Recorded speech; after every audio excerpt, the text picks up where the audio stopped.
India TV YouTube channel को subscribe करें और बेल आइकन दबाएं। आप चुनाव मंच देख रहे हैं। आपको बता दें कि आज उत्तर प्रदेश में जिला पंचायत अध्यक्ष का भी चुनाव हुआ था और उसके नतीजे भी आ चुके हैं और 75 जिला अध्यक्षों में से 67 भारतीय जनता पार्टी के उम्मीदवार जीते हैं और इसे योगी आदित्यनाथ, केंद्र की मोदी सरकार की लोक कल्याण नीति और उत्तर प्रदेश के सुशासन की जीत बता रहा है। और आपको योगी आदित्यनाथ का प्रशासन इसे जीत बता रहा है और साथ ही साथ आपको यह भी बता दें कि इन चुनावों को एक ट्रेलर के तौर पर देखा जा रहा है अगले साल विधानसभा चुनाव जो उत्तर प्रदेश में होने जा रहे हैं उसके। सवाल बहुत सारे हैं। उत्तर प्रदेश में आपने देखा होगा पिछले दिनों कोरोना के भीषणतम काल के अंदर जो तस्वीरें आई उनको देश दुनिया में किस तरीके से प्रचारित किया गया। योगी सरकार ने, लेकिन खासतौर पर मुख्यमंत्री योगी आदित्यनाथ ने इस पर कुछ नहीं कहा। इसके अलावा धर्मांतरण का मुद्दा उठा, योगी आदित्यनाथ की सरकार उस पर बहुत सख्त नजर आई। आपने देखा लोनी गाजियाबाद में कैसे एक लोगों के आपस में परिचित लोगों के विवाद को सांप्रदायिक रंग देने की कोशिश हुई और उस पर जब यूपी पुलिस ने कार्रवाई की तो उसको एक बार फिर से एक और नया रूप देने की कोशिश हुई। और इस वक्त हमारे साथ जुड़ रहे हैं खुद यूपी के मुख्यमंत्री योगी आदित्यनाथ जी। योगी जी, आपका बहुत बहुत स्वागत है इंडिया टीवी पर। धन्यवाद जी। मुख्यमंत्री जी, पहले तो आपको बधाई कि आपकी पार्टी ने आज एक जबरदस्त जीत अर्जित की है जिला पंचायत अध्यक्ष चुनाव में और जो सदस्यों के नतीजे आए थे उससे भी आगे बढ़कर के 75 में से 67 सीटें जीतना, यानी 90% सीटों पर आपके उम्मीदवारों की जीत हुई है। देखिए, भारतीय जनता पार्टी पूरे देश के अंदर आदरणीय प्रधानमंत्री जी के नेतृत्व में, उनकी प्रेरणा से लगातार कार्य कर रही है और जहां जहां भी भारतीय जनता पार्टी की सरकारें हैं, केंद्र सरकार के मार्गदर्शन में, आदरणीय प्रधानमंत्री जी के मार्गदर्शन में, ये सभी सरकारें पूरी ईमानदारी के साथ शासन की योजनाओं को अंतिम पायदान पर बैठे हुए व्यक्ति तक पहुंचाने के लिए कार्य कर रही हैं।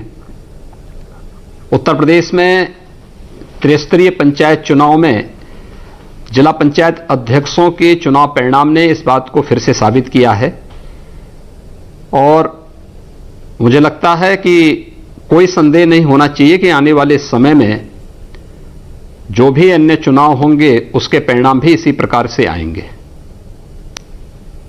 मुख्यमंत्री जी, लेकिन ये चुनाव आम परिस्थितियों में नहीं हुए थे। कोरोना की दूसरी लहर से अभी देश उभरा है, उत्तर प्रदेश उभरा है। उसको लेकर के लोगों के मन में बहुत सारी बातें हुई, बहुत सारी बातें की गई, खासकर यूपी को लेकर के। हमने देखा किसान आंदोलन पश्चिम उत्तर प्रदेश में उसका बहुत असर है, ये बात कही जा रही थी। आज भी वो किसान आंदोलन जो उस स्थल पर कायम है। इस माहौल के बीच में आपको ये जीत मिली है, तो इसको आप कितना, इस परिप्रेक्ष्य में इसको कितनी बड़ी जीत मानते हैं? देखिए, जब हम कोरोना की बात करते हैं तो कोरोना महामारी से जिस मजबूती के साथ भारत ने लड़ाई लड़ी आदरणीय प्रधानमंत्री जी के नेतृत्व में, वो किसी से छुपा हुआ नहीं है। कोरोना की पहली लहर हो या दूसरी लहर, भारत के परिणाम, चाहे वह कोरोना महामारी की पॉजिटिविटी को लेकर के हो, दुनिया के किसी भी अन्य देश की तुलना में भारत ने ज्यादा बेहतर परिणाम दिया है। मृत्यु दर की दृष्टि से भी आप देखेंगे तो दुनिया के उन तमाम विकसित देशों की तुलना में देश का रिजल्ट ज्यादा अच्छा है। हमें एक सामान्य बुखार और इस महामारी में अंतर समझना पड़ेगा। महामारी में हमेशा कितना भी प्रयास करे सरकार, संसाधन उपलब्ध कराए, वो संसाधन कम पड़ ही जाते हैं, लेकिन हिम्मत न हारते हुए जिस मजबूती के साथ आदरणीय प्रधानमंत्री जी ने कमान अपने हाथ में ली और उसके बाद पूरे देश के अंदर, चाहे वह ऑक्सीजन की आप पहले टेस्टिंग की क्षमता को विकसित करने का हो, चाहे वह अन्य जो लॉजिस्टिक की है, पीपीई किट का है, N95 मास्क का है, सैनिटाइजर का है, pulse oximeter, infrared thermometer, ICU beds, isolation beds की उपलब्धता का हो, या फिर राज्यों को हर प्रकार का संभव सहायता उपलब्ध करवाने के लिए की गई कार्य योजना हो, या सेकेंड वेव में जब ऑक्सीजन की किल्लत आई, विपक्षी दलों के लोगों के द्वारा या जिम्मेदार संस्थाओं के द्वारा अगर स्थिति को पैनिक नहीं बनाया गया होता, नकारात्मकता पैदा करके स्थिति को पैनिक नहीं बनाया गया होता, तो मुझे लगता है कि उस प्रकार की क्राइसिस देखने को नहीं मिलती। आज वे उदाहरण हमारे सामने देखने को मिल रहे हैं कि दिल्ली की आवश्यकता, जब ऑक्सीजन ऑडिट की बात आई तो पहले दिल्ली की सरकार 1100 मीट्रिक टन से अधिक की ऑक्सीजन की मांग कर रही थी, और बाद में ऑक्सीजन की जो कुल उसकी डिमांड होनी चाहिए थी उस समय लगभग 300 मीट्रिक टन से अधिक नहीं होनी चाहिए थी, लेकिन वो 1100 मीट्रिक टन की मांग कर रहा था।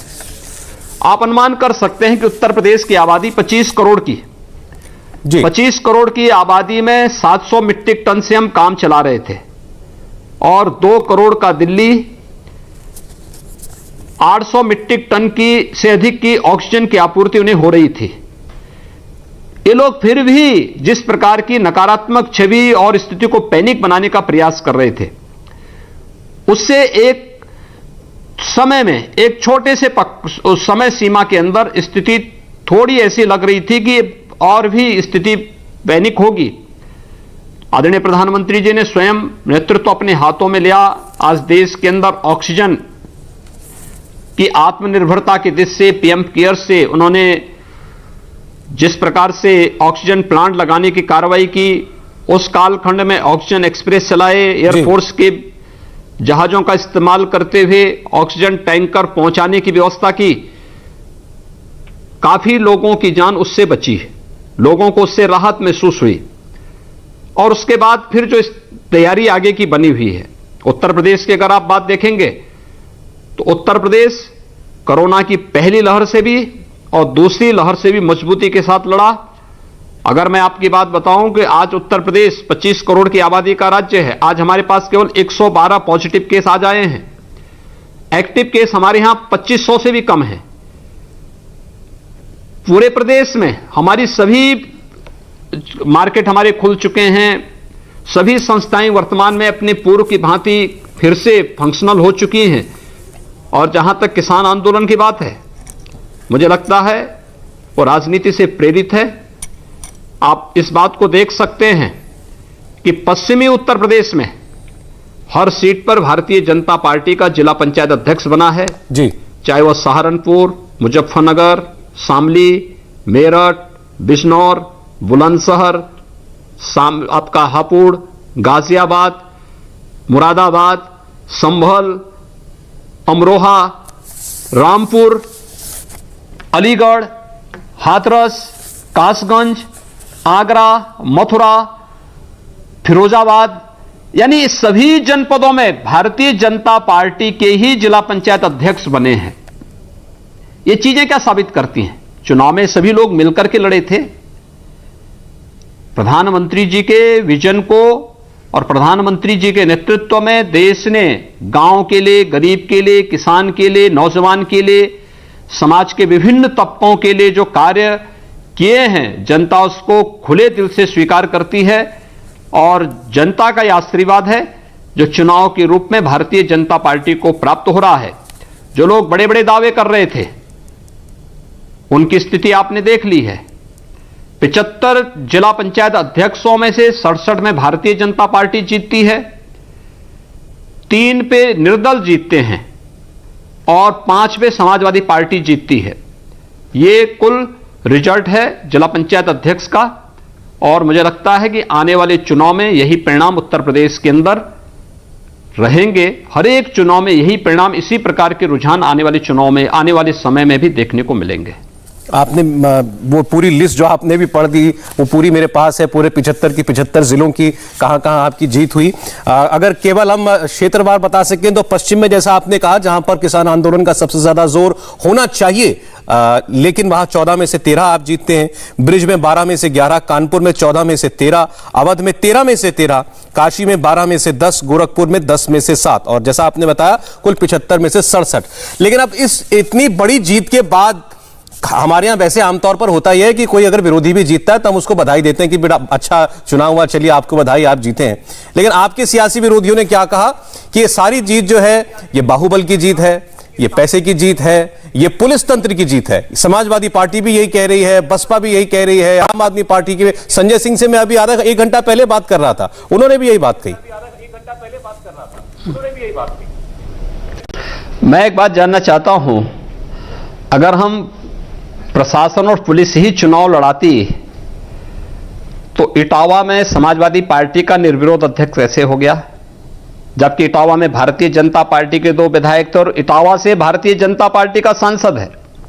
क्या सांसद भारतीय जनता पार्टी का होने, क्या उस समय पुलिस तंत्र का वो चला थे? तो देश की संवैधानिक संस्थाओं को कटघरे में खड़ा करने जैसा है। जहां बीजेपी के 2 विधायक हों और सांसद बीजेपी का हो, वहां के बारे में कहना कि यानी वहां पर भारतीय जनता पार्टी नहीं जीती, वहां पे निर्विरोध समाजवादी पार्टी का जिला पंचायत अध्यक्ष हुआ। अन्य जिलों में, बलिया में बीजेपी के सांसद भी हैं, विधायक भी बीजेपी के हैं, जिला पंचायत अध्यक्ष सपा का जीता वहां पे। तो क्या वहां पर अगर हम सत्ता का दुरुपयोग करते, जहां पे सभी जनप्रतिनिधि बीजेपी के हैं लेकिन पंचायत में वहां पर सफलता हमें नहीं मिल पाई है, अगर प्रशासन का दुरुपयोग होता तो वहां पर भी होता, लेकिन नहीं, चुनाव पूरी तरह निष्पक्ष हुए हैं। अलग विषय है, हमारे विपक्ष के मित्रगण सच्चाई को स्वीकार करने के आदी नहीं हैं, अभी भी होम क्वारंटीन में हैं, इसलिए उनको किसी भी उस प्रकार की स्थिति का अंदाजा नहीं है कि वास्तव में जनता के मन में क्या है, और इस प्रकार के अनलगल आरोप लगाना उनकी आदत का हिस्सा बना हुआ है। उनको पुरानी आदत है प्रशासन का दुरुपयोग करने का, तो अपनी पुरानी आदत के अनुरूप उस प्रकार के वक्तव्य वे देंगे और आगे भी देते रहेंगे। लेकिन जहां पर भारतीय जनता पार्टी पूरी ईमानदारी के साथ, आपने देखा होगा बहुत सारे जनपदों में तो इनके प्रस्तावक तक नहीं मिले, इनके प्रस्तावकों ने स्वयं विड्रॉ किया। आखिर समाजवादी पार्टी ने अपने कुछ जिलाध्यक्षों को इस बात के लिए बर्खास्त किया कि वहां पे प्रस्तावक क्यों नहीं मिल पाए। इनके पदाधिकारियों में आपस में मारपीट हो रही है कि एक कहता है कि साहब जो है ये इन्होंने बीजेपी को समर्थन किया, कुछ कहते हैं कि साहब हमारे पास कोई समर्थन देने को तैयारी नहीं था तो हम कैसे लड़ाते हैं यहां पे। तो आपस में ही लड़ भिड़ रहे हैं, उसमें बीजेपी की गलती नहीं है। चुनाव पूरी ईमानदारी, पूरी शुचितापूर्ण तरीके से संपन्न हुए हैं और परिणाम आज जो आए हैं, आगे भी हर चुनाव में यही रुझान प्रदेश के अंदर रहेंगे। मुख्यमंत्री जी, लेकिन आप भी देखते होंगे कि आपके जो सियासी विरोधी हैं, गैर बीजेपी दल जो हैं उत्तर प्रदेश के, वो अब धीरे धीरे एक्टिव हो रहे हैं। जैसे समाजवादी पार्टी, आज एक तस्वीर आई, आम आदमी पार्टी के सांसद संजय सिंह मुलाकात कर रहे हैं अखिलेश यादव के साथ। वो बात करते करते कह गए कि मैं इस बात से इनकार नहीं कर सकता कि भविष्य में हमारा कोई तालमेल हो या ना हो। ऐसे ही छोटे छोटे दल हैं, वो राजभर जी का जो कभी आपके साथ थे उनका दल है, अब असदुद्दीन ओवैसी आ गए, हम चुनाव लड़ेंगे, उनके बीच में कभी हाँ कभी ना होती रहती है। तो ऐसा लग रहा है कि आपके सामने एक एक एक एक रेनबो कोलिशन जो है बनाने की कोशिश शुरू हो गई है। भले ही बड़े दल अभी कह रहे हो कि हम साथ नहीं आएंगे, मायावती जी कह रही है हम नहीं आएंगे साथ में, लेकिन ऐसा लग रहा है कोशिश शुरू हो गई। देखिए, राजनीति में हर एक दल को अपना गठबंधन करने या न करने का निर्णय लेने का अधिकार है। हम कैसे तय कर पाएंगे कि समाजवादी पार्टी किसके साथ गठबंधन करे या सुहेलदेव राजभर पार्टी किसके साथ गठबंधन करे या ओवैसी किसके साथ गठबंधन करे, तो उनका विषय है। हर एक दल को अपना राजनीतिक लाभ हानि सोचने और उस पर निर्णय लेने का पूरा अधिकार है। भारतीय जनता पार्टी आदरणीय प्रधानमंत्री जी की प्रेरणा में, उनके मार्गदर्शन में, उनके नेतृत्व में पूरी ईमानदारी और पूरी प्रतिबद्धता के साथ जनता के हितों के लिए और प्रदेश की 25 करोड़ जनता के सुख और समृद्धि के लिए कार्य कर रही है। हम अपने मूल्यों, अपने आदर्शों पर किसी भी प्रकार का समझौता किए बगैर अपने कार्यक्रमों को लेकर के आगे बढ़ेंगे और जो प्रदेश के हित में होगा उस प्रकार के कार्यक्रमों को आगे बढ़ाने में कोई संकोच नहीं होगा, उसको हम आगे बढ़ा रहे हैं। मुख्यमंत्री, चूंकि कार्यक्रमी चुनाव मंच है तो इसीलिए मैं आपसे आज चुनाव की बात ज्यादा करूंगा, लेकिन मैं आपको बताता हूं आपके विरोधी क्या कहते हैं। वो ये कहते हैं कि भाई 2017 के अंदर राहुल गांधी और अखिलेश यादव एक हुए थे, लेकिन बहुत प्रचंड जीत आपको मिली, योगी आदित्यनाथ जी मुख्यमंत्री बने। उस वक्त जो है कि भाजपा को देखे हुए बहुत जमाना हो गया था और केंद्र में मोदी जी की सरकार थी, इसलिए मौका दे दिया। फिर 2019 आया, मायावती जी और अखिलेश यादव एक हो गए, फिर आप लोगों को प्रचंड जीत मिली, तो उन्होंने कहा कि ये तो जो पाकिस्तान पर हमला हुआ था ये उसका नतीजा है। तो ये उनके तर्क हैं। मेरा आपसे सवाल ये है कि आज भी अगर पूरा विपक्ष एकजुट हो जाए, आपको यकीन है कि आप वो 50% वाली लड़ाई भी जीतेंगे? देखिए, 2014, 2017, 2019 भारतीय जनता पार्टी ने आदरणीय प्रधानमंत्री जी के मार्गदर्शन में, उनके नेतृत्व में उत्तर प्रदेश के चुनाव को भारी बहुमत से जीता है और उसके बाद भी जो उपचुनाव हुए हैं प्रदेश के अंदर, 19 के लोकसभा चुनाव के बाद आप देखेंगे कि 2 बार उपचुनाव हुए थे। दोनों उपचुनाव में भारतीय जनता पार्टी भारी बहुमत के साथ जीती है। 2022 के विधानसभा चुनाव में भी भारतीय जनता पार्टी इसी प्रकार का जो है परिणाम देगी जो आज आपको देखने को मिला है, 2019 में देखने को मिला है, 2017 और 2014 में जो देखने को मिला है, यही परिणाम उस समय भी रहेगा, इसमें कोई संदेह नहीं होना चाहिए।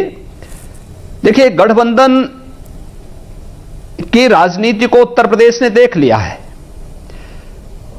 ये जो वंशवाद, जातिवाद और अन्य तमाम प्रकार के वादों का लवादा ओढ़ करके उत्तर प्रदेश के परसेप्शन को बिगाड़ने वाले, उत्तर प्रदेश के भविष्य के साथ खिलवाड़ करने वाले इन तत्वों को उत्तर प्रदेश की जनता जान चुकी है। इनके साथ, इनके बहकावे में नहीं आने वाली है। उसे मालूम है कि उत्तर प्रदेश और देश की जो सरकार है, यह देश के हित के लिए, प्रदेश के हित के लिए, गांव के लिए, गरीब के लिए, किसान के लिए, नौजवान के लिए, महिलाओं के लिए और समाज के प्रत्येक तबके के लिए बिना भेदभाव के कार्य कर रही है। जनता बीजेपी के साथ में है, प्रधानमंत्री जी के नेतृत्व पर विश्वास करती है, भारतीय जनता पार्टी की मूल्यों और नीतियों को अंगीकार कर रही है। इसलिए कोई भी गठबंधन आ जाए, गठबंधन 2017 में भी उत्तर प्रदेश के अंदर फेल हुआ है,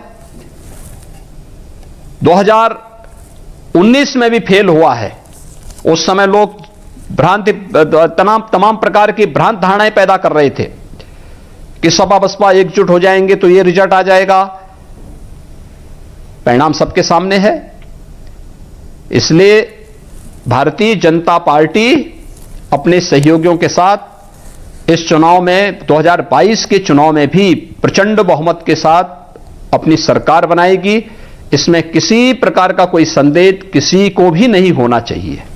जी, अब मैं आता हूं उस मुद्दे पर जिसकी सबसे ज्यादा चर्चा होगी आने वाले चुनावों में, और वो है कोरोना का काल। और कोरोना में हर सरकार का मैनेजमेंट जो रहा उस पर सवाल किए जाएंगे। अच्छा काम होगा, लोगों तक पहुंचा होगा तो लोग उसको मद्देनजर रख के भी वोट करेंगे। तो मैं सबसे पहले तो ये पूछना चाहता हूं, लोग ये जानना चाहते हैं, आपको जब खुद कोरोना हुआ उस वक्त आप काम कर रहे, आप कैसे काम कर रहे थे?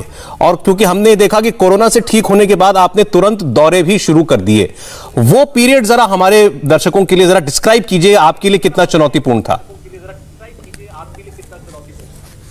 देखिए, कोरोना का कालखंड, देखिए हम पहले से इस बात को मानते थे कि कोरोना एक सामान्य बीमारी नहीं, एक महामारी है। और कोरोना महामारी की जो सावधानियां थीं, जो बचाव थे, या अगर हम संक्रमण की चपेट में आ गए तो उसके बाद हमें क्या करना चाहिए, हम आभारी हैं आदरणीय प्रधानमंत्री जी के कि पहले दिन से उन्होंने इसके बारे में देश को अवेयर किया बार बार, चाहे वह अपने राष्ट्र को संबोधन जो संदेश था उसके माध्यम से, चाहे वह मुख्यमंत्रियों के साथ जब भी संवाद होता था सप्ताह 10 दिन में तब भी, या व्यक्तिगत रूप से भी जब बातचीत होती थी तब भी प्रधानमंत्री जी का मार्गदर्शन, उनकी प्रेरणा निरंतर प्राप्त होती थी और वो हम लोगों के लिए एक प्रेरणा होती थी। या मन की बात में भी उन्होंने इस महामारी के बारे में और इससे बचाव के बारे में व्यापक रूप से जानकारियां देश को दी। वह अनुभव हमारे लिए बड़ा उपयोगी रहा। जब मैं स्वयं 14 अप्रैल को कोरोना के संक्रमण की चपेट में आया तो एक असमंजस की स्थिति मेरे सामने थी, क्योंकि 25 करोड़ की आबादी की जिम्मेदारी मुझे लेनी थी, मेरे ऊपर थी, और मैं स्वयं संक्रमित हो गया हूं, देश का सबसे बड़ी आबादी का राज्य। तो मैंने सबसे पहले 2 चीजें, हम पहले से इस चीज के अलर्ट थे कि अगर कोई ऐसी स्थिति हो तो हमें उसके लिए हमेशा तैयार रहना होगा। हमारी यहां टीम पहले से ही काम कर रही थी, मंत्रियों का समूह अलग से काम कर रहा था, प्रशासनिक अधिकारियों का समूह अलग से काम कर रहा था, जनपद स्तर की टीमें अलग से काम कर रही थी, हेल्थ वर्कर की और एक्सपर्ट ग्रुप हमारा अलग से काम कर रहा था, कोरोना वॉरियर्स भी अलग से काम कर रहे थे, निगरानी समितियां भी एक्टिवेट थी। मैंने वर्चुअली संवाद जरूर करना प्रारंभ किया और मैं प्रतिदिन 2 बैठकें जरूर लेता था। एक सुबह अपनी टीम 9 की बैठक या मंत्रिमंडल की बैठक, और दूसरा सायंकाल किसी एक समूह के साथ, कभी आईएमए और हॉस्पिटल्स के साथ, कभी निगरानी समिति के साथ, कभी चुने हुए प्रतिनिधियों के साथ, अलग अलग ग्रुप के साथ भी मैं वर्चुअल संवाद करता था। यह क्रम निरंतर चलता रहा, लेकिन मुझे एक समय के बाद लगा कि कोरोना की चपेट में मैं आ गया हूं, और मैं जब जैसे नेगेटिव आया तो कुछ सावधानी रखते हुए मैंने इस बात को मान लिया कि अब मैं पूरी तरह फिट हूं। इस संक्रमण भी हो सकता है किसी एक योजना का हिस्सा रहा हो, क्योंकि कोरोना संक्रमण का मतलब यह है कि मुझे एक डोज लग चुका है वैक्सीन का, तो यह भी अपने आप में एक डोज था। जी जी, मैं सावधानी रखते हुए अगर अब फील्ड में उतर जाऊंगा तो जो आशंका व्यक्त की जा रही है कि यूपी की आबादी को देख के देश और दुनिया ने बहुत सारी आशंकाएं व्यक्त की कि यूपी की स्थिति अनियंत्रित हो जाएगी, यूपी में गांव में संक्रमण फैल चुका है, तो मुझे स्वयं फील्ड में उतरना पड़ा। और 1 मई से लेकर के 28 मई तक मैंने प्रदेश के सभी 18 कमिश्नरी और 40 जनपदों का भ्रमण किया, गांवों में गया, हॉस्पिटल्स का भ्रमण किया, इंटीग्रेटेड कोविड कंट्रोल सेंटर का निरीक्षण किया, प्रशासन और जनप्रतिनिधियों के बीच में बैठकें करके उन सबको इसके साथ जोड़ा, और उसका परिणाम था उत्तर प्रदेश सबसे अच्छा मॉडल देने में सफल हुआ, जिसका WHO ने भी और नीति आयोग ने भी सराहना की। और उत्तर प्रदेश कोरोना की सेकेंड वेव से अपनी जनता को बचाने में पूरी तरह सफल रहा है। यह एक सफल मॉडल हमारा सबके सामने है।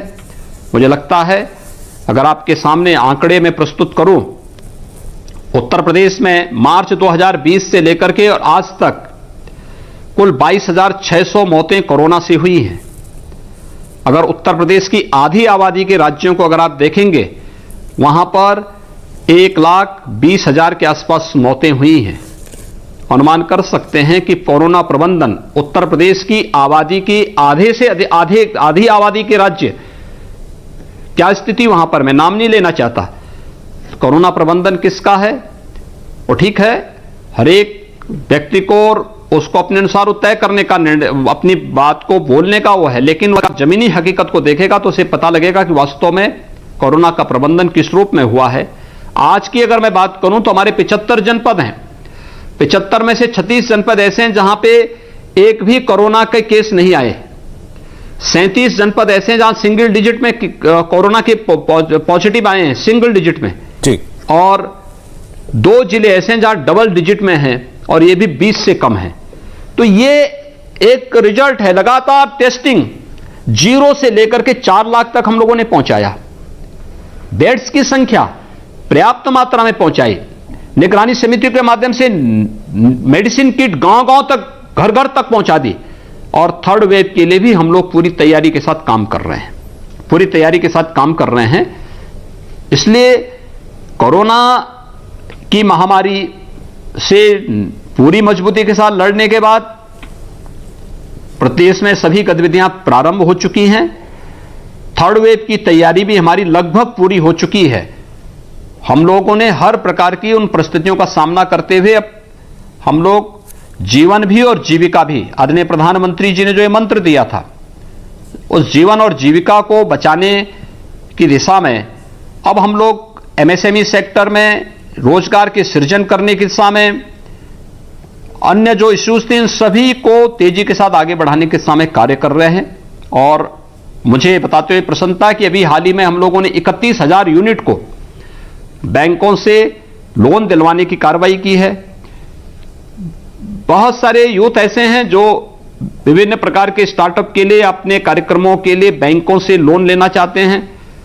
उस कार्यक्रम को भी हमने तेजी से आगे बढ़ाया है।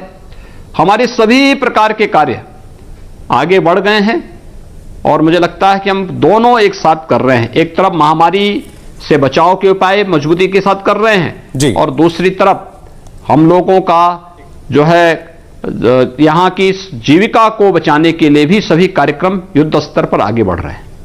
मुख्यमंत्री जी, ये आपने बताया कि किस तरीके से आपने कोरोना की दूसरी लहर का अपने देश की सबसे बड़ी आबादी, सबसे बड़े सूबे में सामना किया, लेकिन उस वक्त जो प्रचार था उसके बारे में आप क्या कहेंगे? क्योंकि अभी तक आप एक लड़ाई लड़ रहे थे, हमने आपके कोई इंटरव्यूज वगैरह नहीं देखे। आज लोग जानना चाहते हैं, जब वो गंगा की तस्वीरें दिखाई गई, वो घाटों, वो रेत की तस्वीरें दिखाई गई, तो वो क्या थी? जिसको लेकर के बहुत कष्ट होता था, दुख होता था। जब प्रत्येक नागरिक एक अदृश्य भय से भयभीत हो, तब हमारा दायित्व बनता था, या प्रत्येक जिम्मेदार संस्थाओं का दायित्व बनता था कि वह लोगों के मन में एक उत्साह भरे, उनके मन के भय को दूर करें। लेकिन ऐसा नहीं हुआ।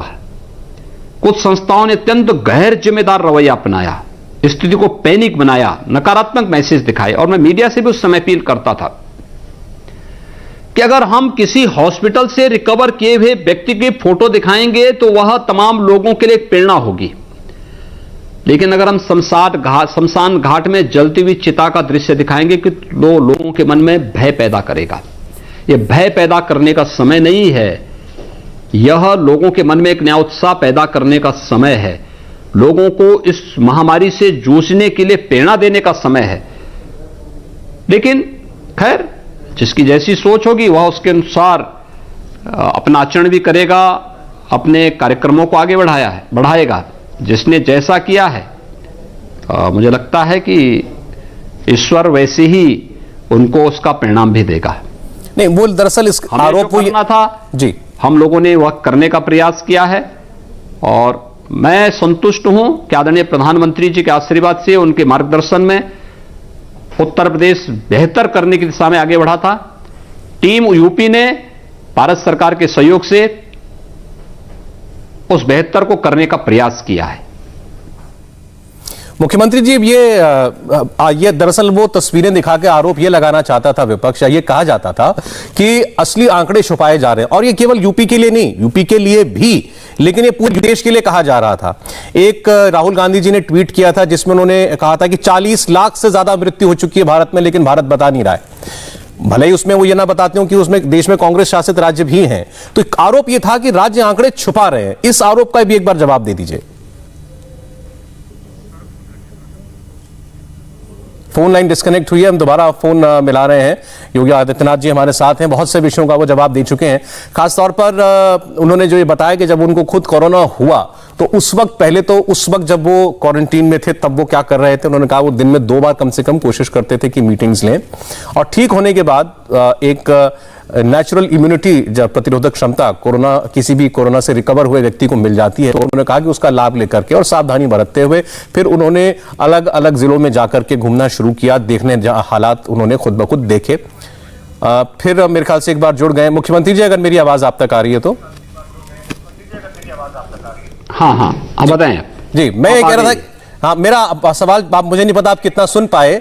यह आरोप लगाया जाता था, राहुल गांधी भी ये कहते थे कि अंडर रिपोर्टिंग ऑफ डेथ्स हो रही है, असली मृत्यु की संख्या छिपाई जा रही है। और भारत में तो उन्होंने एक बार कहा शायद 40 लाख के ऊपर भी मौत हो चुकी है। देखिए, यह बहुत गैर जिम्मेदाराना वक्तव्य है। देखिए, कुछ चीजें हमें देखनी पड़ेंगी। हमने कोरोना से होने वाली मौत की बात की है। कोविड मृत्यु पोर्टल पर है। अगर किसी का हमने जांच करवाया है, वह एंटीजन टेस्ट का हो, ट्रूनेट का हो, या फिर आरटीपीसीआर की जांच में जो भी व्यक्ति पॉजिटिव आया है, वह हॉस्पिटल में हो या होम आइसोलेशन में है, अगर उसकी दुखद मौत हुई है तो हमारे पोर्टल में वह स्वतः ही आ जाएगा, और उस पोर्टल पर आने वाली हर एक मौत का डाटा हमारे पास है, नेशनल पोर्टल पर भी है। कोई उसको छुपा नहीं सकता है, क्योंकि वह तो उसका नाम, उनका एड्रेस, उसका टेलीफोन नंबर सब कुछ मौजूद है। हमें इस बात को नहीं भूलना चाहिए कि कोविड से हम लड़ाई लड़ रहे हैं, उस दौरान नॉन कोविड मौतें तो बंद नहीं हुई होंगी। उन दोनों को एक साथ जोड़ के आप नहीं देख सकते, लेकिन इस आधार पर आप लोगों के मन में भय पैदा करें, यह बहुत गैर जिम्मेदाराना है। और अपने सी गैर जिम्मेदाराना हरकतों के कारण विपक्ष को जनता बार बार ठुकरा रही है, और आने वाले समय में भी जनता का यही, अगर जनता के प्रति विपक्ष का यही गैर जिम्मेदाराना रवैया रहा तो उनको जनता स्वयं सबक सिखा देगी। आप गांव में घूमे, आप गांव में गए, अब वो ये कहते हैं कि गांव में तो मृत्यु हो गई कोरोना से, ना जांच हुई, ना टेस्ट हुई, ना रिकॉर्ड में आया, इसीलिए वो इसको अंडर रिपोर्टिंग कह रहे हैं। आप जब गांव में गए, आपने क्या हालात देखे? क्या वाकई ऐसा था कि गांव में संक्रमण आ गया था लेकिन कुछ किया नहीं जा सका? देखिए सौरभ जी, मैं इसी बात को लेकर ताज्जुब करता था कि शुरू में आप इस बात को देखिए, पहले तो कहा गया कि चुनाव हो रहे हैं इसलिए कोरोना फैला। महाराष्ट्र और दिल्ली में तो कोई चुनाव नहीं थे। उत्तर प्रदेश के लिए भी कहा गया कि पंचायत चुनाव के कारण, पंचायत चुनाव उत्तर प्रदेश में हाईकोर्ट के आदेश पे हो रहे थे, और हाईकोर्ट के आदेश पर यह चुनाव हम लोग उत्तर प्रदेश के अंदर करा रहे थे। फिर कहा गया कि साहब पंचायत चुनाव नहीं होते तो हो सकता कोरोना नहीं होता। भाई महाराष्ट्र में और दिल्ली में तो कोई चुनाव नहीं थे। उत्तर प्रदेश से ज्यादा संक्रमण वहां पे था, उत्तर प्रदेश से ज्यादा मौतें वहां पर हुई। फिर कहा गया, जब मैं फील्ड में उतरा, फिर कहा गया तो गांव में तो स्थिति अनियंत्रित हो गई है। मैं गांव की तरफ जाने लग गया। जब गांव में गया और हम लोगों ने सर्वे कराई, क्योंकि हर गांव में हमारी निगरानी समितियां थी। एक निगरानी समिति में 10 से 12 लोग होते हैं। अभी भी वो निगरानी समिति कार्य कर रहे हैं, और ये हम लोग 2020 में ही हर निगरानी समिति को इंफ्रारेड थर्मामीटर, पल्स ऑक्सीमीटर, उनको हम लोगों ने ग्लव्स दिए थे, मास्क दिए थे, मेडिसिन किट उपलब्ध करवा दिया था। और जब हम लोगों ने सर्वे किया, सर्वे के आधार पर हमारे पास एक डाटा आ गया था कि 32% गांवों में संक्रमण फैला है, कम या ज्यादा। 68% गांव अभी भी बचे हुए हैं और गांव में ज्यादा अवेयरनेस थी, गांव के लोग पूरी तरीके से इसके बारे में सजग थे। मैं स्वयं भी गांव में गया, जहां पर गांव में संक्रमण था। गांव के लोगों ने बचाव भी किया, निगरानी समितियों ने बेहतर काम किया। हमारी 2200 एम्बुलेंसेस लगी हुई थी उन सभी गांवों में। 12 से 15 मिनट हमारा रिस्पांस टाइम होता था। अगर कोई व्यक्ति एम्बुलेंस को कॉल करता था तो हमारा ICCC integrated Covid control centre 12 से 15 मिनट में उन क्षेत्रों में एम्बुलेंस सेवा उपलब्ध करवाती थी। बेड्स हमारे पास थे। होम आइसोलेशन की सुविधा हम लोगों ने उन लोगों को उपलब्ध भी करवाने की व्यवस्था की थी कि घर में किसी की व्यवस्था नहीं तो हम उसको गांव में ही क्वारंटीन करने की व्यवस्था भी थी। मेडिसिन किट हमने पहले उपलब्ध करवाई थी। जब गांव-गांव में हम रैपिड टेस्ट करा रहे हैं, RRT हमारी गांव-गांव में जा रही है और एंटीजन टेस्ट कर रही है। जो भी संदिग्ध मामले थे उनको हम RT-PCR कराते थे। फिर भी कोई संदिग्ध होता था तो हम उनका CT या डिजिटल एक्सरे कराते थे। मुझे आश्चर्य होता है, फील्ड में मैं घूम रहा हूं, गांव के लोग सजग हैं, गांव-गांव में हमारी टीमें काम कर रही हैं और तब भी ये कहा जाए तो बड़ी अजीब सी स्थिति है। जो लोग साल, 1.5 साल से, 2-2 साल से यूपी में जिन्होंने दर्शन नहीं किए, वे लोग यूपी में, मुझे लगता है ये संजय की दृष्टि जो उनको आ गई थी, जो कभी धृतराष्ट्र को दृश्य, यानी वह महाभारत के दृश्यों को दिखाने के लिए एक दिव्य दृष्टि दी गई थी। मुझे लगता है कि ये दृष्टि उनको भी कहीं से मिली होगी कि वह दिल्ली में बैठ करके या किसी अन्य, लखनऊ में बैठ करके लगातार इस प्रकार के अनर्गल प्रलाप कर रहे थे। आखिर उत्तर प्रदेश में जो रिजल्ट है, अगर हमने कहीं दबाए होते तो ये रिजल्ट भी तो हमारे सामने आए होते। ये जो संक्रमण को हमने कंट्रोल किया है, या प्रदेश आज पूरी तरह सुरक्षित होकर के सभी गतिविधियों को संचालित कर रहा है। दूसरा, हम लोगों ने एक और चीज की थी, हमने लॉकडाउन नहीं किया उत्तर प्रदेश में। सेकेंड वेव में उत्तर प्रदेश में लॉकडाउन केवल 25 मार्च 2020 से 31 मई 2020 तक था। उसके बाद कभी लॉकडाउन नहीं रहा। हमने कोरोना कर्फ्यू लगाया, कोई उद्योग बंद नहीं होने दिया। हां, उद्योग में कोविड केयर सेंटर और कोविड हेल्प डेस्क बनाया। हर कार्यालय हमारे चले, प्राइवेट हो या सरकारी, हमने वहां पर भी यह सुविधा उपलब्ध कराई कि कोविड हेल्प डेस्क और कोविड केयर सेंटर वहां बने। खेती बाड़ी के काम हमारे चलते रिकॉर्ड मात्रा में हमने प्रोक्योर किया, गेहूं प्रोक्योर किया। 57 लाख मीट्रिक टन से अधिक का गेहूं का प्रोक्योरमेंट हुआ। अगर मैं समाजवादी पार्टी की सरकार से इसकी तुलना करूं 2016 से, केवल उस समय 7 लाख मीट्रिक टन, यानी 7 लाख मीट्रिक टन का गेहूं प्रोक्योर हुआ था 2016 में। और हम लोग इस साल 57 लाख मीट्रिक टन गेहूं का क्रय किए हैं किसानों से सीधे, और पेमेंट DBT के माध्यम से उनके खातों में किया गया। 119 चीनी मिलें चलाई गई। 1,40,000 करोड़ रुपए से अधिक का हम लोगों ने गन्ना मूल्य का भुगतान करवाया है किसानों का। ये तब जब ये सीधे सब संचालित हो रही थी, तब ये सब संभव हो पाया है। जो लोग घर में होम क्वारंटीन थे, 1.25 साल, 1.5 साल, 2 साल से, जिन्होंने उत्तर प्रदेश के दर्शन नहीं किए हैं, वे लोग इस प्रकार की बातें करेंगे क्योंकि जमीनी हकीकत से वे लोग कोसों दूर हैं। और ईश्वर करें होम क्वारंटीन में रहकर वे आराम करें। हम जनता की सेवा के लिए लगे हैं, आगे भी लगकर काम करेंगे जी।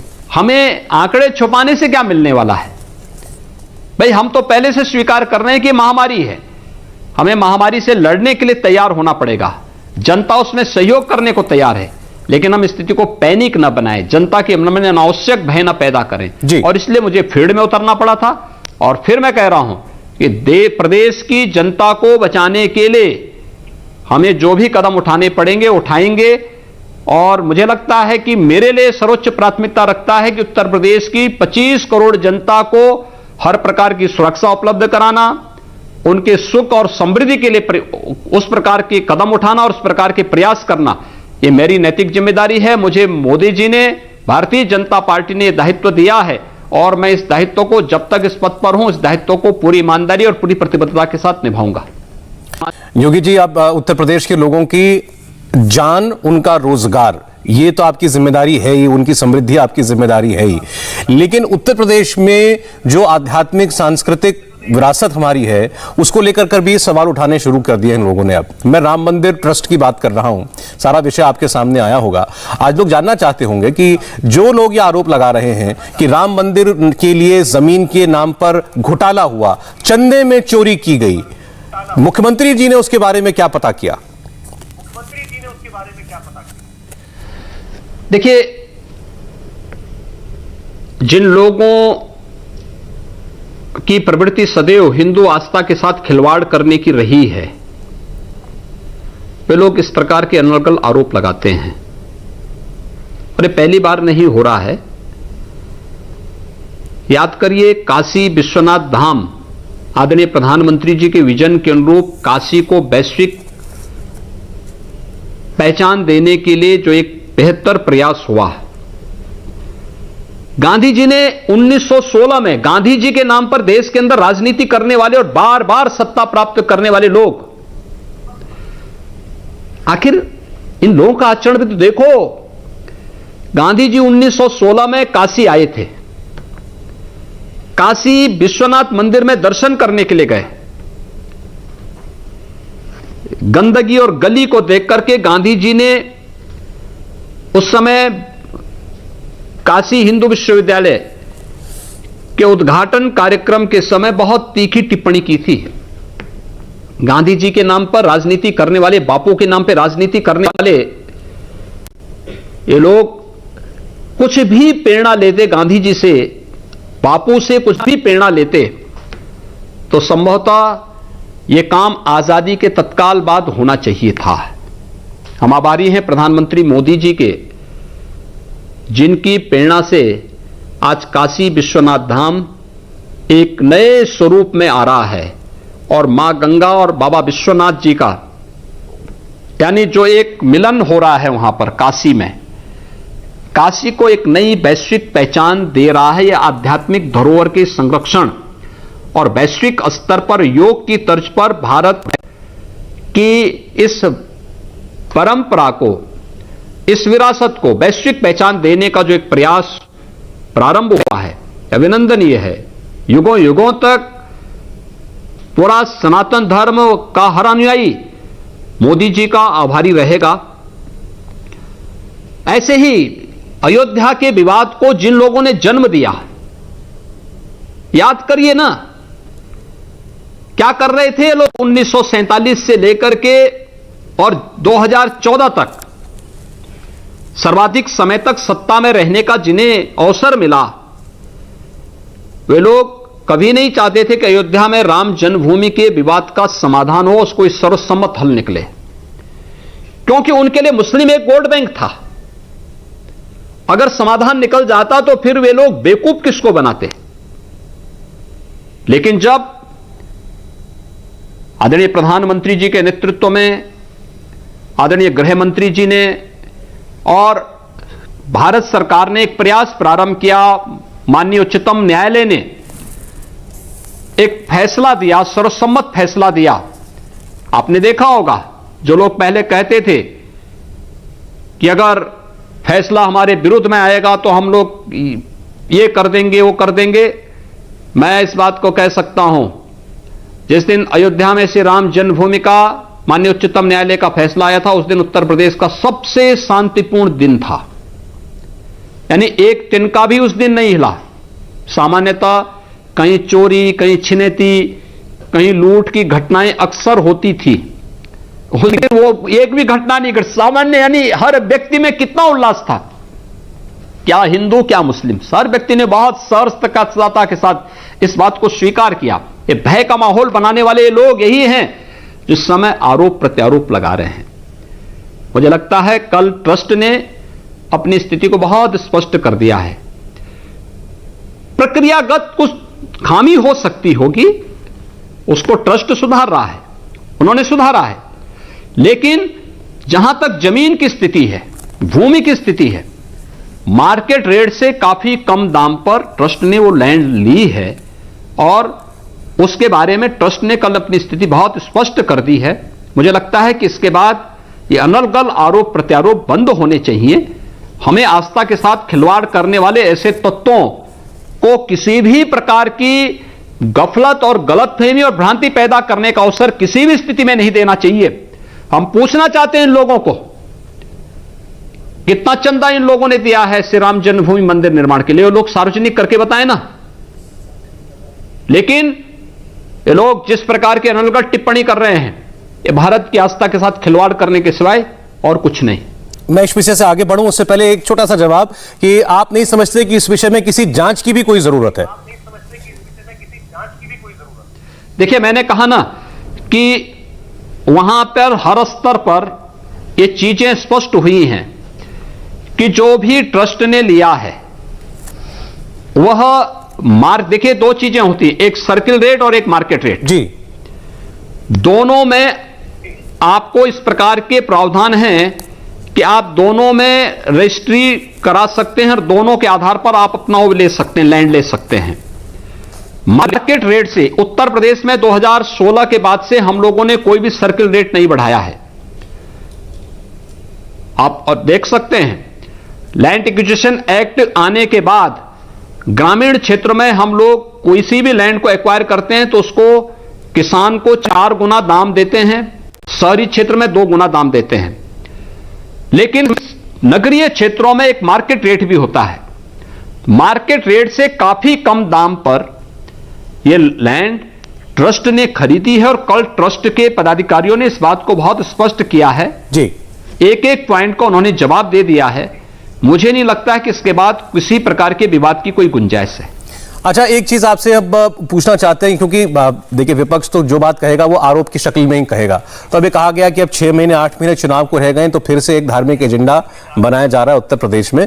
अब उसमें 2-3 विषय आए, जैसे मैं पहले लोनी की घटना का जिक्र करना चाहता हूं, गाजियाबाद की घटना। एक बुजुर्ग व्यक्ति की दाढ़ी काट दी गई, मारपीट हुई, उनका वीडियो वायरल हो गया, कहा मुझसे जय श्री राम बुलवाने की कोशिश की गई, मुझसे कहा बोलो वंदे मातरम। और जिस व्यक्ति ने वो वीडियो बनवाया, बाद में पता लगा कि वो समाजवादी पार्टी का एक कार्यकर्ता था, वो उसको भी आपकी पुलिस ने जो है गिरफ्तार कर लिया है। इस पूरे प्रकरण को आपने कैसे देखा है, क्या था? देखिए, मैं पिछले 4 वर्षों के दौरान इस प्रकार के अनेक नजारों का साक्षी रहा हूं और इस प्रकार के अनलगल और षड्यंत्रकारी स्थितियों को फेस हम लोग करते रहे हैं। आप देख सकते हैं कितनी शरारत थी। देखिए, वह एक ही समुदाय के 2 पक्षों का आपसी लेन देन का मामला था और उसके बाद उसको क्या स्वरूप दिया गया। यानी एक ही समुदाय के 2 लोग हैं, ताबीज के बांधने और ताबीज के प्रभाव को लेकर के उनमें विवाद हुआ और जिस पे ताबीज को उस बुजुर्ग व्यक्ति ने जिससे ताबीज बांधा था उस पर ताबीज ने प्रभाव नहीं दिखाया, बल्कि उसका यह मानना था कि इसका उल्टा प्रभाव हो गया है। उसके बाद उन्होंने उसको बुला करके उसकी पिटाई की, उनकी दाढ़ी कटवाई। वह उस समय कोई मामला नहीं, लेकिन बाद में उसका वीडियो और उस व्यक्ति का बयान क्या दिलाया गया, ये दाढ़ी इसलिए काट दी गई क्योंकि मुझसे कहा गया कि जय श्री राम बोलो या वंदे मातरम बोलो, मैंने नहीं बोला इसलिए काट दी गई। वहां जय श्री राम और वंदे मातरम का कहीं वो था ही नहीं। इसको देखे कहां कहां से प्रदेश को और देश को बदनाम करने का प्रयास किया गया। इस साजिश को हमें देखना होगा। इस प्रकार की साजिशें आगे भी होंगी, होती रहेंगी। समाजवादी पार्टी चूंकि यही करती रही अपनी स्थापना काल से लेकर के अब तक, तो आगे भी उससे बहुत अच्छे कार्य की उम्मीद तो नहीं कर सकते हैं आप। लेकिन हमें इसके प्रति सावधान होना होगा, सतर्क रहना पड़ेगा कि जब भी हम कोई समाचार देखें, लगाएं, तो पहले हम उसकी सच्चाई की जानकारी जरूर ले लें कि वास्तव में है क्या घटना। अनावश्यक रूप से हम एक मीडिया ट्रायल का विषय किसी एक ऐसे विषय को बना दें जिसमें सच्चाई ना हो, तो बाद में विश्वसनीयता पर उसका असर पड़ता है। और मेरी अपील होगी पूरे मीडिया समुदाय से भी कि किसी भी न्यूज की सत्यता की जानकारी हमें जरूर कर लेनी चाहिए कि वास्तव में कितना इसमें सत्यता का अंश कितना है। लोनी की घटना इसका एक उदाहरण है। ऐसे ही अन्य तमाम प्रकरण आते हैं जो इससे पहले भी बार बार आते रहे, बार बार हम उसको बताते रहे हैं, हमें उसको देखना पड़ेगा और उस पर करना पड़ेगा। उसमें कार्रवाई, कठोरतम कार्रवाई हो रही है और आगे भी हम इस प्रकार की चीजों को जो प्रदेश के सौहार्द को बिगाड़ेगा, प्रदेश के अंदर किसी भी प्रकार से अराजकता का माहौल पैदा करने का प्रयास करेगा, उस प्रकार की स्थिति को प्रदेश सरकार स्वीकार नहीं करेगी।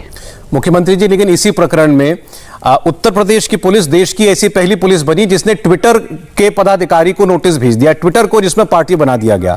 उस पर भी ये कहा गया कि ये एक सोशल मीडिया प्लेटफॉर्म को दबाने की, प्रभावित करने की कोशिश है। फिर उसके बाद वो विवाद फिर बड़ा लंबा चल रहा है, अभी तक चल रहा है।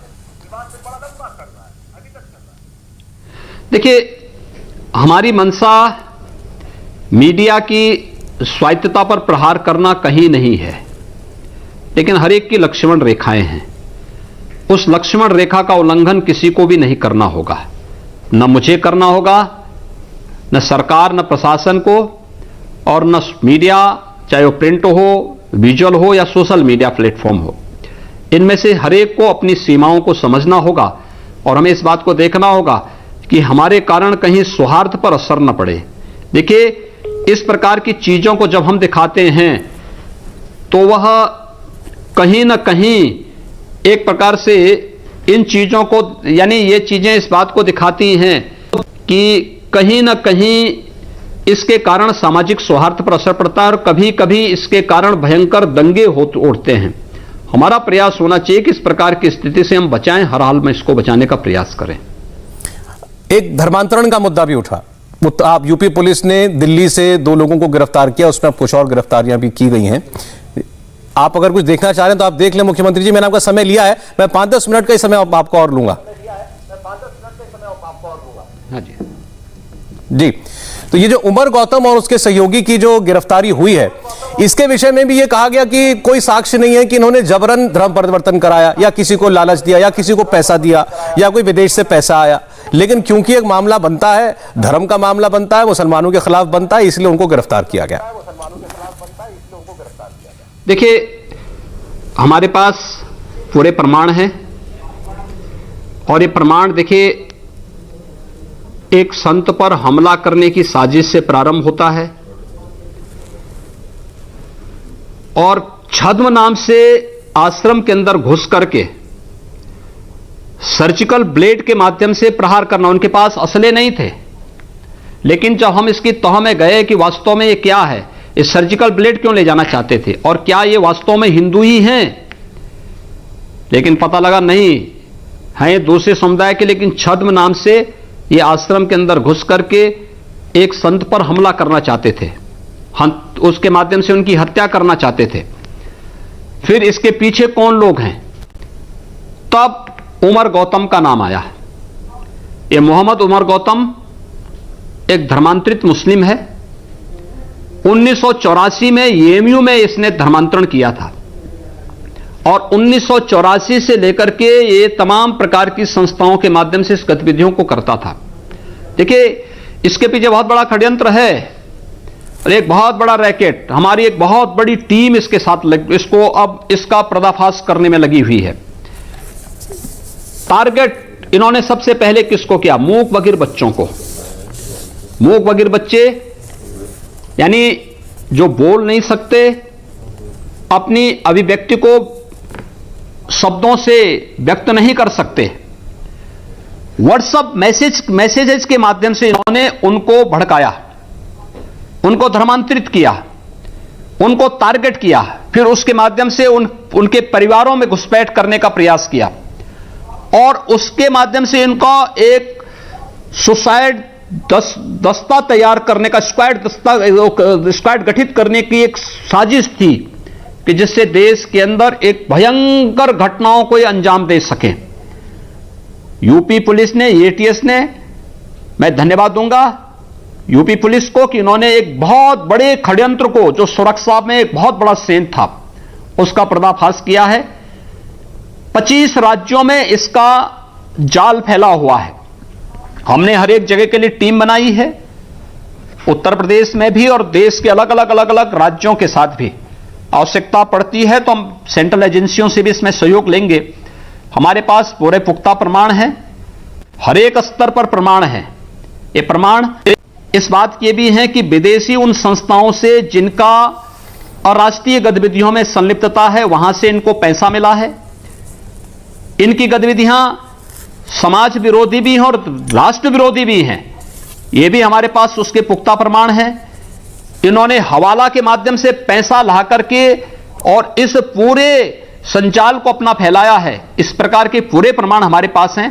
समय आने पर और जहां पर हमें साबित करना होगा वहां पर हम इसको साबित करेंगे, लेकिन हम देश के खिलाफ और हिंदू समाज के खिलाफ किसी भी प्रकार के षड्यंत्र को कतई स्वीकार नहीं करेंगे और ऐसे किसी भी षड्यंत्र को समय रहते कठोरतापूर्वक उसके खिलाफ कार्रवाई भी करेंगे। मुख्यमंत्री जी, आपकी जब से सरकार बनी, पहले आपने गौ हत्या के खिलाफ कानून बनाया, आपने लव जिहाद की बात की, तो फिर आपने धर्मांतरण के लिए कानून बनाया। अब आपने धर्मांतरण के मामले पकड़ना शुरू किए। अब ये चर्चा हो रही है लॉ कमीशन के जरिए, आपका जो स्टेट का है, कि अब शायद उत्तर प्रदेश की योगी सरकार वो जनसंख्या नियंत्रण कानून भी बनाना चाहती है और इसको भी धार्मिक चश्मे से देखा जा रहा है कि ये भी एक समुदाय की या मुस्लिम समुदाय की आबादी को नियंत्रित करने के लिए किया जा रहा है। देखिए, ये मैं नहीं समझ पा रहा हूं कि एक लोकतांत्रिक समाज में जब हम लोग रह रहे हों तो हर एक व्यक्ति को उसको सांप्रदायिक नजरिए से नहीं देखना चाहिए। सरकार के फैसले व्यापक लोकहित और समाज हित को ध्यान में रख करके तैयार किए जाते हैं और हम उसी दिशा से इस अभियान को आगे बढ़ा रहे हैं। हमारा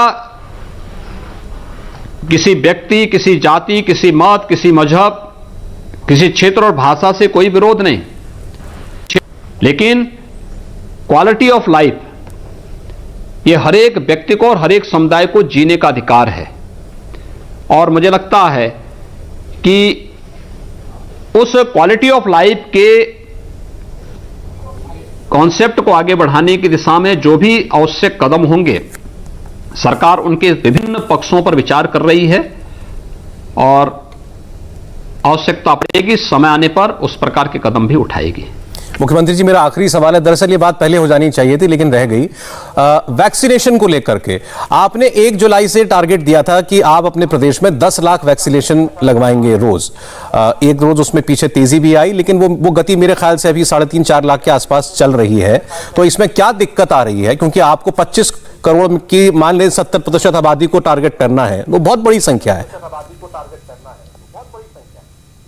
देखिए, हम वैक्सीनेशन के कार्यक्रम को यूपी बहुत अच्छे ढंग से आगे बढ़ा रहा है। जून में हम लोगों ने 1 करोड़ का वैक्सीन देने का लक्ष्य रखा था। हमने 1.25 करोड़ लोगों को वैक्सीन दिया है जून महीने में। जुलाई में हम लोगों ने लगभग वैक्सीन देने के लिए रखा है कि अगर हमें वैक्सीन उपलब्ध होंगे तो हम 3 करोड़ लोगों को वैक्सीन दे देंगे। हम लोग लगातार इस समय 5 लाख से लेकर के 8 लाख के बीच में वैक्सीन दे रहे हैं और मेरा अनुमान है कि हम लोग आने वाले समय में 10 से 12 लाख वैक्सीन पर डे देने की क्षमता हमारे पास है। हम इसको देंगे और जो लक्ष्य हम लोगों ने तय किया उसके अनुसार हम इस कार्यक्रम को पूरा करेंगे। हम आभारी हैं आदरणीय प्रधानमंत्री जी के, जिन्होंने हर राज्य को, पूरे देश को फ्री में वैक्सीन उपलब्ध करवाया है। 45 से ऊपर आयु वर्ग के लोगों को पहले से वैक्सीन फ्री में मिल रहा था, लेकिन जब 18 से 44 आयु वर्ग के लोगों के लिए वैक्सीन देने की बात आई थी तो राज्यों को क्रय करना पड़ रहा था। तो 1 मई से 21 जून तक हम लोगों ने 20 जून तक राज्य की ओर से इसे प्रोक्योर किया।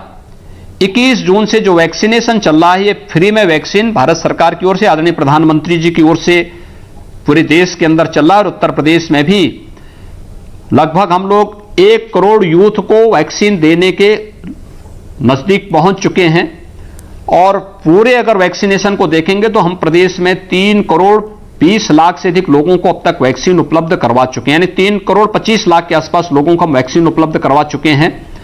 और मेरा यह मानना है कि वैक्सीन उपलब्ध हो रही है और वैक्सीन को हम उसी प्रकार से हर एक स्तर पर लगा भी रहे हैं। हमने अलग अलग उसकी कैटेगरी भी तय की है, फोकस ग्रुप भी बनाए हैं और हर एक स्तर पर इसको हम बहुत अच्छे ढंग से आगे बढ़ा रहे हैं। हम समझो समय सीमा दी गई है दिसंबर 21 तक हमारा प्रयास होगा कि हम प्रदेश के अंदर 18 से ऊपर की आयु वर्ग के लोगों को दिसंबर 21 तक पूरी तरह वैक्सीनेट कर सकेंगे। मुख्यमंत्री जी, मेरे पास सवाल तो खत्म नहीं हुए, लेकिन ये संकोच मन में जरूर आता है कि आपके व्यस्त शेड्यूल में से हमने बहुत समय ऑलरेडी ले लिया है। आपके पास और समय होगा तो मैं और कुछ सवाल पूछ जाता हूं। मैं आप पे ही छोड़ता हूं, अगर आपको लगे कि हो गया है, अगर समय आपको लग रहा है नहीं है तो कोई बात नहीं। नहीं, धन्यवाद आपके भी चैनल का। मैं प्रतिष्ठित चैनल का बहुत समय नहीं बर्बाद करना चाहता हूं। नहीं, अरे आप चैनल पर हो तो समय बर्बाद कैसे होगा? बोलने का अवसर दिया है। नहीं, मैं इसलिए आपका जो है धन्यवाद दूंगा, और मैं चाहूंगा कि आप लोगों ने जिस गरिमा के साथ और जिस विश्वास के साथ इंडिया टीवी अपने कार्यक्रमों को लेकर के आगे चल रही है, बढ़ा रही है, वो अभिनंदनीय है। हमारी पूरी शुभकामनाएं चैनल के प्रति है, और मैं विश्वास व्यक्त करूंगा कि इस गरिमा और गौरव को अन्य लोग भी आगे लेकर के चलेंगे। बहुत बहुत धन्यवाद आपको। बहुत बहुत धन्यवाद योगी जी, आपका बहुत बहुत धन्यवाद। नमस्ते, मैं हूं मीनाक्षी जोशी। वीडियो और खबरों से अपडेट रहने के लिए India TV YouTube channel subscribe करें, बेल आइकन दबाना ना भूलें। जुड़े रहें इंडिया टीवी के साथ।